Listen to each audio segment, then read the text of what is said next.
মুসলিম উম্মার কাছে শাবান মাসের গুরুত্ব অত্যাধিক হবে এবং তার গুরুত্ব তাদের মনের ভিতরে বেড়ে যাবে, এটা স্বাভাবিক ব্যাপার। কারণ মুমিন মাত্রই শাবান মাসকে কেন্দ্র করে বিভিন্ন রকমের ইবাদতে মগ্ন হবে এবং রমাদান মাসের প্রস্তুতি গ্রহণ করবে। এটা তাদের কাছে অত্যন্ত স্বাভাবিক একটি ব্যাপার। কারণ রমাদান মাস আসলে মুসলিম উম্মার কাছে, মুমিন হৃদয়ের কাছে এটা গুরুত্ব বেড়ে যাবে।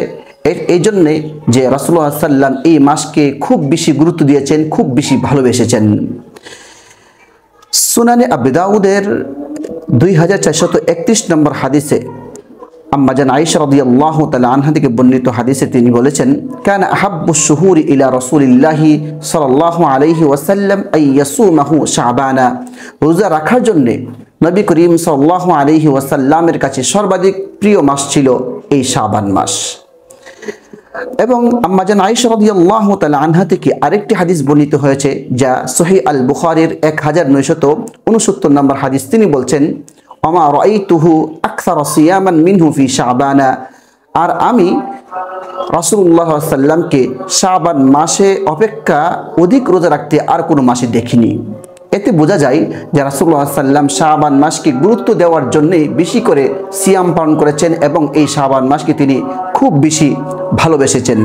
এই দুটি হাদিস দ্বারাও শাবান মাসের গুরুত্ব আমরা অনুধাবন করতে পারি। শাবান মাসে রাসূলুল্লাহ সাল্লাল্লাহু আলাইহি ওয়াসাল্লাম কেন তিনি এত পরিমাণ সিয়াম পালন করেছেন?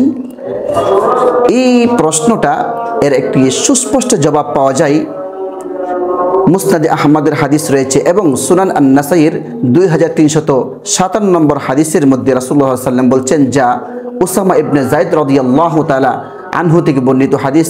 তিনি রাসূলুল্লাহ সাল্লাল্লাহু আলাইহি ওয়াসাল্লামকে জিজ্ঞেস করলেন, ওয়ালাম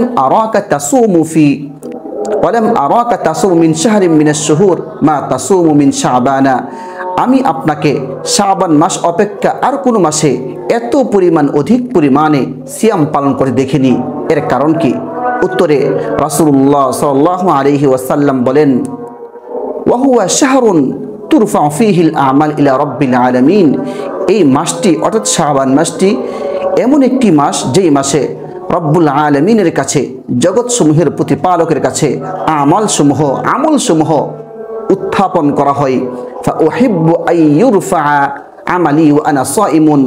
আর আমি এটা পছন্দ করি যে আমার আমলটা আল্লাহ সুবহানাহু ওয়া তাআলার কাছে এমন অবস্থায় উপস্থাপিত হোক যে আমি সিয়ামরত।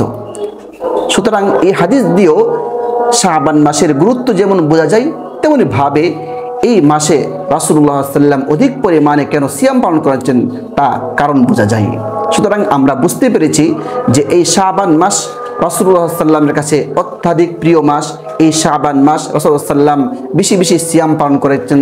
এই শাবান মাস আল্লাহ সুবহানাহু ওয়া তাআলার কাছে মুমিন বান্দার আমল উপস্থাপন করা হয়, পৌঁছানো হয়। এই জন্য এই শাবান মাসের ক্ষেত্রে আমাদের করণীয় আমল হলো এই শাবান মাসকে ভালোবাসা, অধিক পরিমাণে সিয়াম পালন করা এবং এমন অবস্থায় নিজেকে রাখা যেন আমার আমল সিয়ামরত অবস্থায় আল্লাহর কাছে উপস্থাপিত হচ্ছে এবং পৌঁছছে। এই জন্য সম্মানিত দর্শক, আমাদের জন্য করণীয় হলো এই শাবান মাসকে খুব বেশি গুরুত্ব আরোপ করা।